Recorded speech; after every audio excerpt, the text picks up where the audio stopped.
पिछड़ा हुआ क्षेत्र है बहुत ही ज़्यादा। इसमें कोई सांसद, कोई विधायक, कोई प्रतिनिधि आए हो, उन्होंने किसी आज तक कोई विकास का इसके बारे में कोई नहीं सोचा। रोड की व्यवस्था देख लो आप, पलिया चीनी मिल से लेकर और भीरा तक, उसके आगे भी रोड वो हस्ता खाल रोड की हालत है कि निकलना दूभर है यहाँ से। जानवर रोडों पे क्या चल रहे हैं, क्या खा रहे हैं, इतनी स्थिति खराब चल रही है, कोई प्रशासन देखने वाला नहीं है।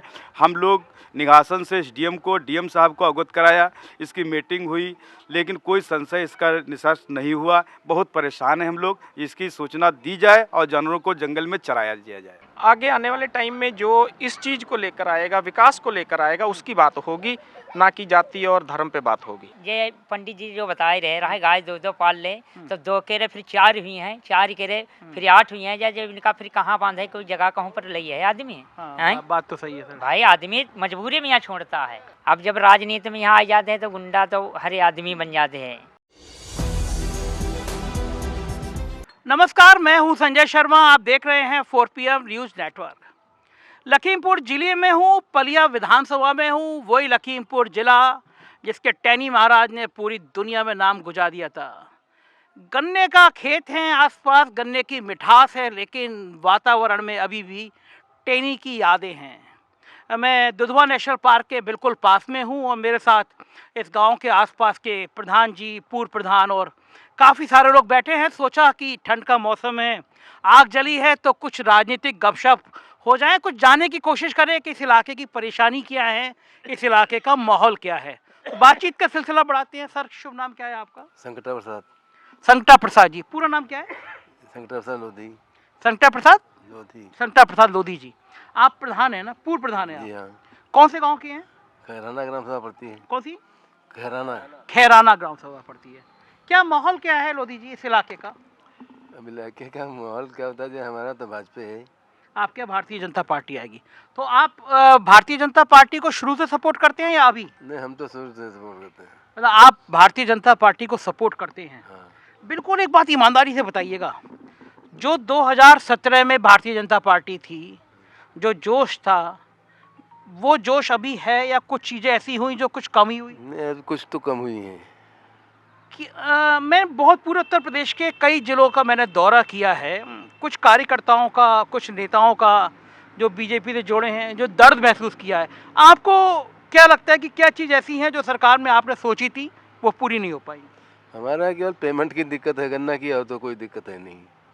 सबसे बड़ी समस्या इस इलाके में गन्ने की। हाँ। लेकिन आप भारतीय जनता पार्टी के नेता हैं, आपके मुख्यमंत्री बड़ा बड़ा विज्ञापन देते हैं कि गन्ने का बहुत भुगतान हो गया। सब और फैक्ट्रियों का हो गया, बजाज ग्रुप की नहीं फैक्ट्री का होगा।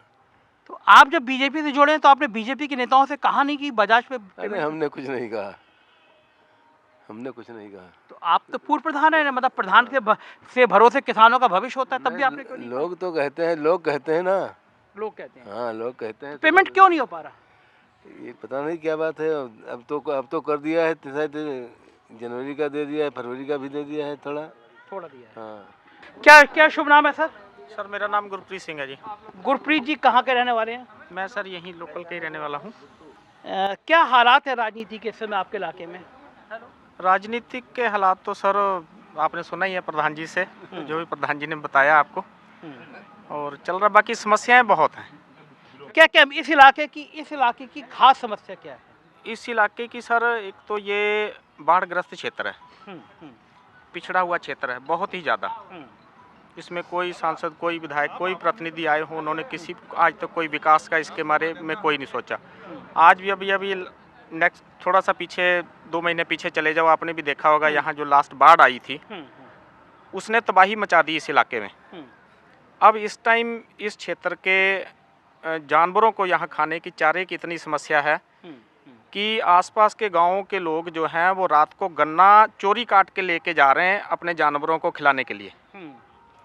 रोड की व्यवस्था देख लो आप, पलिया चीनी मिल से लेकर और भीरा तक, उसके आगे भी रोड वो हस्ता खाल रोड की हालत है कि निकलना दूभर है यहाँ से। तो समस्याएं हम आपको क्या गिनाएं, अनगिनत समस्याएं हैं, उनकी कोई गिनती नहीं है। अच्छा, क्या लगता है आपको, जो आपके जनप्रतिनिधि हैं, जो आपके विधायक हैं, जो आपके सांसद हैं, सांसद तो इतना इम्पोर्टेंट है आपका कि गृह राज्य मंत्री है, देश का बड़ा नेता है, तो इस इलाके की समस्याओं को क्यों नहीं ध्यान दिया? सर करते ही कुछ नहीं है, जनता चुन के भेज देती है उनको। वो फिर जब ऊपर चले जाते हैं तो फिर उनको पीछे का ख्याल ही भूल जाता है कि हमको जिन प्रतिनिधियों ने वोट दिया है हमें उनका पीछे ख्याल करना है, हमें उनको कुछ देखना है। कोई नहीं, फिर सब भूल जाते हैं, कोई नहीं याद करता पीछे वालों को। किसान आंदोलन बहुत पूरे देश में गूंजा था। आप सिख कम्युनिटी से हैं और उस आंदोलन में सिखों को कभी खालिस्तानी, कभी नक्सली, कभी आतंकवादी कहा गया। क्या असर है इन चुनावों में? हाँ सर, जरूर होगा, थोड़ा बहुत बिल्कुल फ़र्क तो पड़ेगा ही। सांसद महोदय के बेटे तो जेल में हैं। सांसद महोदय की गिरफ्तारी को लेके, मंत्री जी की गिरफ्तारी को लेके अभी टिकैत पिछले दिनों भी लखीमपुर आए। आप लोगों का क्या मानना है? सर देखिए, वो कानून अपना काम कर रहा है।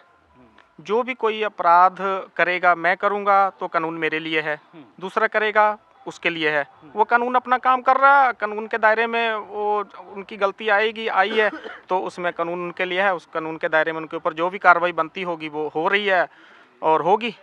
आपको क्या लग रहा है कि कार्रवाई पर्याप्त, इस्तीफा होना चाहिए था, नहीं होना चाहिए था?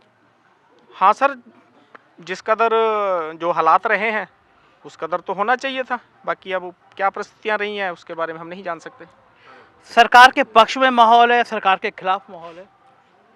सर ये तो अब देखिए मतदान है, जिसको कहा जाता है कि मत का दान है। पब्लिक समझदार है, पहले वाला दौर नहीं है, इंटेलिजेंट हैं लोग, क्योंकि विकास चाहिए। विकास क्या है कि वो हमारा एजुकेशन सिस्टम है, हमारा हेल्थ सिस्टम है। आगे आने वाले टाइम में जो इस चीज़ को लेकर आएगा, विकास को लेकर आएगा, उसकी बात होगी, ना कि जाति और धर्म पे बात होगी। बहुत अच्छी बात कही आपने कि जो विकास को लेकर आएगा उसकी बात होगी। पंडित जी, क्या नाम है आपका? हमारा नाम वेद प्रकाश मिश्र व्यास जी है। वेद प्रकाश मिश्र व्यास जी। जी। व्यास जी, जो माहौल चल रहा है, आप ब्राह्मण हैं और धर्म की बात करते हैं, अच्छे से कपड़े पहने हुए हैं। जो माहौल चल रहा है, धर्म को राजनीति के साथ इतना ज़्यादा मिला दिया गया है, क्या लगता है आपको? नहीं, धर्म अपनी जगह पे, राजनीति अपनी जगह पे है, लेकिन हम कुछ कहना चाह रहे हैं आपसे भाई साहब। ये हमारा संदेश मुख्यमंत्री जी के पास भी पहुंचना चाहिए और हमारे प्रधानमंत्री जी के पास जाना चाहिए और इसको मीडिया वाले भी इसको प्रकाशित करना चाहिए, क्योंकि हम लोग जंगल के तराई क्षेत्र के रहने वाले हैं। यहाँ पर हम लोगों ने, हमारे पूर्वजों ने जानवर पाल रखे थे। आज वो स्थिति है, वन विभाग जंगल में जानवर चराने के लिए नहीं जाने दे रहे हैं। जानवर रोडों पे क्या चल रहे हैं, क्या खा रहे हैं, इतनी स्थिति खराब चल रही है, कोई प्रशासन देखने वाला नहीं है। हम लोग निगासन से एसडीएम को, डीएम साहब को अवगत कराया, इसकी मीटिंग हुई, लेकिन कोई संशय इसका निष्कर्ष नहीं हुआ। बहुत परेशान हैं हम लोग। इसकी सूचना दी जाए और जानवरों को जंगल में चराया दिया जाए। जो जानवरों का जंगल में पहले चले जाते थे, अब रोका गया, उसके पीछे कारण क्या है? उसके कारण ये हुआ, इसके लिए कहते हैं कि हमारा दुधवा पार्क बफर जोन में आ गया है, इसीलिए वहाँ जानवर नहीं जाने दे रहे हैं। क्योंकि हम लोग जंगल के तराई के ना फूस मिल रहा है, ना घास मिल रही है, छप्पर छाने में लोगों को परेशानी हो रही है और खर फूस लाने में दिक्कत हो रही है। वन विभाग इतना टाइट है, जंगल में नहीं जाने दे रहा है। लोगों को नाजायज़ सता करके, लोगों को पर क्लेम लगा करके जेल भेज देता है वन विभाग लेकर। ये मैंने इस इलाके में काफ़ी लोगों से सुना और बहुत लोगों की परेशानी थी कि वन विभाग के लोग आते हैं और बंद करते हैं, जेल भेज देते हैं। हाँ, तो आपने सुनवाई इसके ऊपर शिकायत करी? शिकायत पर हमारे मकसूद जनाब सैयद प्रधान, जो हमारे बौद्धिया के प्रधान जी हैं, उन्होंने बहुत प्रयास किया। एक नेताजी भी आए थे वहाँ पर, जंगल वन विभाग के पास में मीटिंग की गई, लेकिन कोई नतीजा नहीं निकला, जानवरों को चराने नहीं देने जाए। हमने कहा आप सब लोग एक बस करिए, मैं किराया दे दूंगा, आप मुख्यमंत्री जी से मिलिए और जनता अदालत करिए कि जानवरों को चराने के लिए वन विभाग में न रोका जाए, क्योंकि आज से नहीं पुश्तैनी जानवरों से चरते वहाँ से आ रहे हैं। जगह खाली पड़ी है वन विभाग में, ठीक बात फिर है। भी नहीं चरने दे रहे। मिश्रा जी, एक मैंने रास्ते में आ रहा था अभी, तो मैंने देखा रास्ते में बहुत सारी गायें, कई गाड़ी, मतलब एक दो जगह तो हमारी गाड़ी भी टकराते बची। सरकार गायों की बात तो करती है, लेकिन गाय सड़कों पे, आप ब्राह्मण समाज के हैं, संत लग रहे हैं, बड़ा भगवा कपड़े पहने हुए हैं, क्या कारण है कि गाय या धर्म की बातें सिर्फ राजनीति के लिए होती हैं? नहीं, गायों को छोड़ने के लिए हम ही आपका सबका दोष है, सरकार का कोई दोष नहीं है। गाय का दूध हमने खाया, हमारे बच्चे खाएं, और गायों को हमने छोड़ दिया, ये गलत किया। गाय रखना चाहिए, गाय पालना चाहिए, गाय को छोड़ना नहीं चाहिए।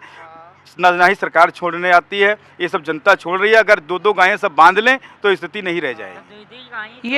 ये गौशाला बनी है, ये गौशालाएं बनी हैं, ये गौशालाएं सही काम कर पा रही हैं? हाँ, गौशालाएं कुछ जगह की तो अच्छी काम कर रही हैं, कुछ जगह की स्थिति खराब चल रही है।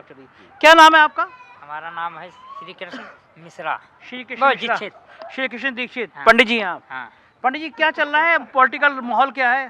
पॉलिटिकल माहौल क्या है जो है, पंडित लोग किधर हैं? पंडित लोग तो बीजेपी के पास पूरे? है। हाँ, नाराज तो नहीं है? नाराज ना है, खुश हैं? खुश हैं। अच्छा, क्या क्या अच्छी बातें हैं बीजेपी की और क्या क्या खराब बातें हैं बीजेपी के लिए यही जानवरन के बारे में यहाँ जो है, हाँ। जो इनका गाय जो छुट्टा घूम रही है, हम्म। यह जो है खेत पात सब चल रही है, इनकी व्यवस्था कर दी जाए और कोई दिक्कत ना आए। अच्छा, और अच्छी बात बताइए, सरकार ने अच्छा काम क्या किया और खराब काम क्या किया? सरकार जो करीस है तो करीस तो वो अच्छो है, लेकिन जो है गाय भी ये पंडित जी जो बताए रहे गाय दो दो पाल ले तो 2 केरे फिर 4 हुई हैं, 4 केरे फिर 8 हुई हैं, जब इनका फिर कहाँ बांधे, कोई जगह कहीं पर लई है आदमी। हाँ, हैं? बात तो सही है सर। भाई आदमी मजबूरी में यहाँ छोड़ता है। अच्छा, आपके छोड़े तो- आपके छोड़े तो हम ही आपके लोग आपके हैं? इलाके के मंत्री जी थे, उन्होंने गाड़ी चढ़ा दी थी यूं करके किसानों पर। हाँ, वो तो गाड़ी जो है मंत्री जी के लड़के तो चढ़ाई दे दी, हाँ। लेकिन उसमें कोई ये तो वजह नहीं है कि क्या उनकी गलती थी क्या इधर की गलती थी, उसमें तो जांच चले ही रही। तो आपको क्या लगता है मंत्री जी गलत थे सही थे? अब मंत्री जी तो थे नहीं वहाँ पे, पंडित जी हैं मंत्री जी, इसलिए पंडित जी बचा रहे हैं उनको। ना ही बचाए ना रहे। हाँ। पंडित जी जो वहाँ पर थे नहीं, जे तो कह रहे थे केशव प्रसाद मौर्य को लेने जा रहे थे। गड़बड़ी किसकी थी? वह अपने टेनी जी की थी या केशव मौर्य की गड़बड़ी थी? तो केशव मौर्य जी जब चले गए तो ये अब अपने वापस आ रहे थे, हाँ। तो इसी में कोई जब ये इधर से हो गए या रंज में हो या वैसे हो, तो ये इस साइड से नहीं गए तभी लोग कहते हैं हाँ। टेनी महाराज जो है गुंडे हैं। गुंडे नहीं है, ऐसा कोई नहीं था गुंडे। अब जब राजनीति में यहाँ आ जाते हैं तो गुंडा तो हर आदमी बन जाते हैं। हाँ, ये बात आपने सही की, राजनीति में आ जाता है तो आदमी गुंडा बन जाता है। हाँ। अच्छा, फिर जब राजनीति में आ जाता है गुंडा बन जाता है तो गुंडों को राजनीति करने क्यों देते हैं आप लोग? वोट क्यों देते हैं गुंडों को? अरे जब जो ये तो वोट तो दी गई मोदी के तरफ से ने। अच्छा, वोट मोदी को दिया। हाँ। और मोदी ने गुंडों को रख दिया, हम है ना? अब जही का चुन ले प्रतिनिधि। हाँ, तो आपने दिया वोट मोदी को, हाँ। मोदी ने गुंडों को दे दिया। हम तो आप खुश हैं आप उस गुंडे से? अरे अब तो खुश रहना ही पड़ी है। मजबूरी हो गई है। हाँ। अच्छा, मंत्री का इस्तीफा होना चाहिए नहीं होना चाहिए? आप अगर इस्तीफा का है, अब तो और रह गया 2-2.5 साल, अब इस्तीफा का रह गए हैं। देखिए कितनी अच्छी बात निकलते हैं कि हमने तो वोट दिया मोदी को और मोदी ने चुन लिया गुंडों को। अब वो गुंडा बन जाए तो राजनीति में आना या नहीं है। दादा, क्या नाम है आपका? सर ओमकार सिंह। ओमकार जी, आप कहाँ यही इसी इलाके के हैं वो ना? भाई साहब के साथ ही अच्छा, साथ नहीं है। यही इलाका। क्या माहौल है राजनीति का ओमकार जी? माहौल अब गर्म ही है, सब गर्म है। गर्म है।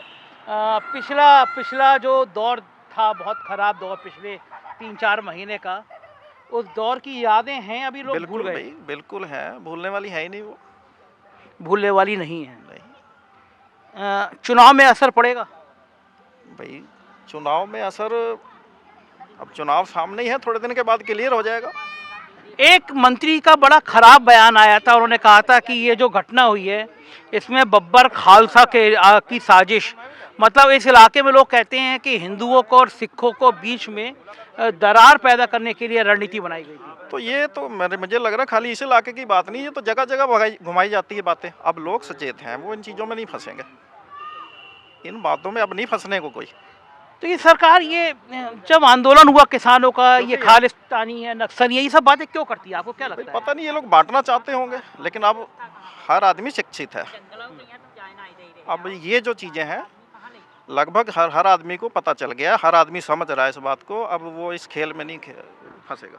अच्छा, मौजूदा जो सरकार है, योगी सरकार, इसकी कौन सी चीज़ आपको अच्छी लगती है, कौन सी चीज़ सबसे खराब लगती है? भाई, बात तो विकास की, सरकार कोई भी हो, विकास अच्छा लगता है सबको, और विकास दिखता भी है जहाँ विकास हो रहा होगा।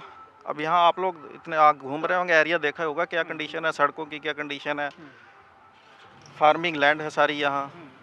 सबसे ज़्यादा दिक्कत है यहाँ फार्मरों को, जिसमें गन्ना भी है, धान भी है, गेहूँ भी है। बाकी समस्या भाई साहब ने बताई सब लोगों ने। सरकार की सबसे खराब बात आपको क्या लगी? भाई, विकास ही नहीं है। देखिए, सड़कों के हालात ख़राब हैं, किसान खुशहाल नहीं है। जब उसको वाजिब दाम नहीं मिलेगा तो फिर क्या बताया जाए? फिर यही है कि है ही कुछ नहीं। कुछ नहीं। आप भी यहीं रहते हो? आप यहाँ नहीं रहते हो।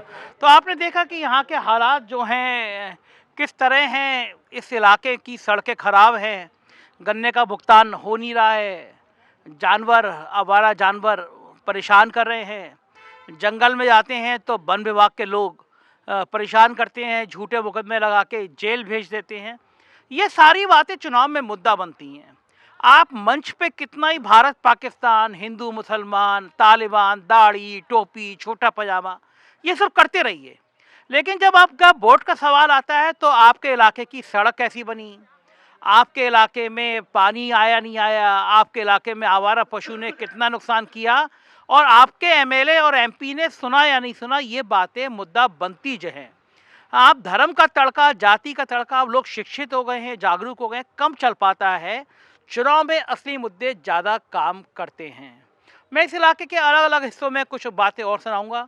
मुझे यकीन है आपको ये चर्चा पसंद आई होगी। देखते रहिए 4PM न्यूज़ नेटवर्क, क्योंकि यही चैनल है जो आपको उत्तर प्रदेश के हर कोने से हर खबर देगा। Thank you.